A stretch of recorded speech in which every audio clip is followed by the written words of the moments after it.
বন্ধুরা, অন্নপূর্ণা ভান্ডার নিয়ে আবারও বড় আপডেট সামনে এসেছে। যাদের আবেদন আগে রিজেক্টেড দেখিয়েছিল বা পরে আন্ডার ইনকোয়ারি হয়েছে, তাদের জন্য সুখবর। সরকারি নির্দেশ অনুযায়ী দ্বিতীয় দফার ভেরিফিকেশন শুরু হয়েছে। এই যাচাইয়ের পর যারা প্রকৃতপক্ষে যোগ্য বলে প্রমাণিত হবেন, তাদের আবেদন অনুমোদন করা হবে এবং 3,000 করে সরাসরি আধার লিঙ্ক করা ব্যাংক অ্যাকাউন্টে পাঠানো হবে। যদি আপনার আবেদন আগে বাতিল হয়ে থাকে বা এখনো আন্ডার ইনকোয়ারি দেখায়, তাহলে এই ভিডিওটি শেষ পর্যন্ত অবশ্যই দেখুন। এখানে জানাবো সরকারি নোটিশে কি বলা হয়েছে, কেন আবেদন বাতিল হয়েছে, কিভাবে ভেরিফিকেশন হবে এবং কবে টাকা পাওয়ার সম্ভাবনা রয়েছে। ভিডিওটি শুরু করার আগে একটি অনুরোধ, এই তথ্যটি বেশি বেশি করে শেয়ার করুন যাতে সকল উপভোক্তা সঠিক খবরটি জানতে পারেন। আর প্রতিদিন সরকারি প্রকল্পের নির্ভরযোগ্য আপডেট পেতে আমাদের চ্যানেলটি সাবস্ক্রাইব করুন এবং ফেসবুক থেকে দেখলে পেজটি ফলো করে রাখুন। এবার আসা যাক সরকারি নোটিশে। রাজ্য সরকারের চিফ সেক্রেটারি দপ্তর থেকে প্রকাশিত নির্দেশিকায় জানানো হয়েছে যে অন্নপূর্ণা ভান্ডার প্রকল্প নিয়ে একটি গুরুত্বপূর্ণ রিভিউ মিটিং অনুষ্ঠিত হয়েছে।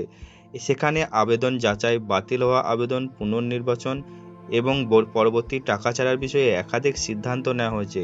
সরকারি তথ্য অনুযায়ী মোট প্রায় 1,62,00,000 আবেদন জমা পড়েছিল। তার মধ্যে 1,22,00,000-এর বেশি আবেদনকারী ইতিমধ্যে প্রকল্পের টাকা পেয়েছেন, কিন্তু প্রায় 27,83,000 আবেদন সাময়িকভাবে প্রফেশনাল রিজেক্টেড হিসেবে রাখা হয়েছে। এবার প্রশ্ন হচ্ছে, এত আবেদন কেন বাতিল করা হয়েছিল? নোটিশ অনুযায়ী যেসব পরিবারের আয়কর প্রদানকারী সদস্য রয়েছেন, 3টির বেশি পাকা ঘর রয়েছে, জিএসটি রেজিস্ট্রেশন রয়েছে বা সরকারি নির্ধারিত কিছু যোগ্যতার শর্ত পূরণ হয়নি, সেই ধরনের আবেদনগুলো প্রথম পর্যায়ে বাতিল করা হয়েছে। এছাড়াও আরও কিছু যাচাইয়ের ভিত্তিতে কিছু আবেদন স্থগিত রাখা হয়েছে। তবে এখানেই সবচেয়ে বড় সুখবর রয়েছে।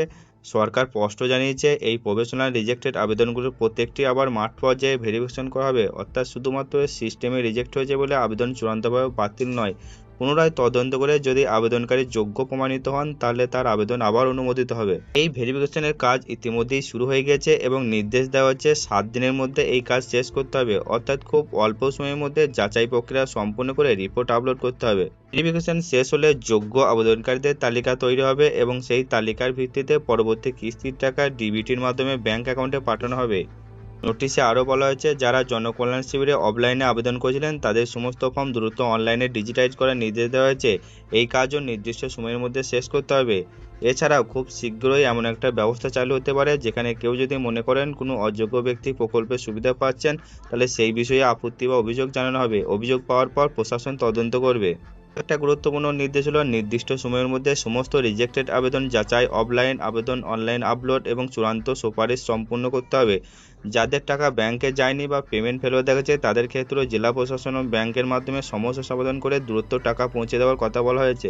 একই সঙ্গে সরকার জানিয়েছে ইতিমধ্যে যারা টাকা পেয়েছেন তাদের মধ্যে কেউ অযোগ্য হলেও প্রয়োজনে পুনরায় যাচাই করা হবে, যাতে শুধুমাত্র প্রকৃত যোগ্য ব্যক্তিরাই এই প্রকল্পের সুবিধা পান। এখন অনেকেই জানতে চাইছেন ভেরিফিকেশন কিভাবে হবে। প্রথমে আপনার গ্রাম পঞ্চায়েত অথবা পৌরসভা স্তরে তথ্য যাচাই করা হবে। সেখান থেকে সুপারিশ পাঠানো হলে বিডিও অফিস এবং পরে জেলা প্রশাসন সেটি অনুমোদন করবে।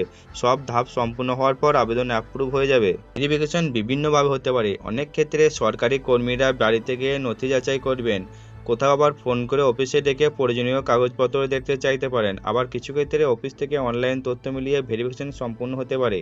তাই আপনার আবেদন যদি এখনো আন্ডার ইনকোয়ারি থাকে, তাহলে অযথা চিন্তা না করে নিজের পঞ্চায়েত, পৌরসভা, বিডিও অফিসে যোগাযোগ করে জেনে নিন আপনার এলাকায় ভেরিফিকেশন কিভাবে করা হচ্ছে। অনেক আবেদনকারীর স্ট্যাটাস ইতিমধ্যে আন্ডার ইনকোয়ারি থেকে অ্যাপ্রুভে পরিবর্তন হতে শুরু করেছে। তাই যাদের আবেদন এখনো প্রক্রিয়াধীন তাদের ক্ষেত্রে ইতিবাচক ফল আসার সম্ভাবনা রয়েছে। যদি আপনার কাজে লাগে তাহলে অবশ্যই লাইক ও শেয়ার করুন যাতে অন্যরাও এই গুরুত্বপূর্ণ তথ্য জানতে পারেন। আর অন্নপূর্ণা ভান্ডার সহ সমস্ত সরকারি প্রকল্পের নির্ভরযোগ্য আপডেট সবার আগে পেতে এক্ষুনি আমাদের চ্যানেলটি সাবস্ক্রাইব করুন।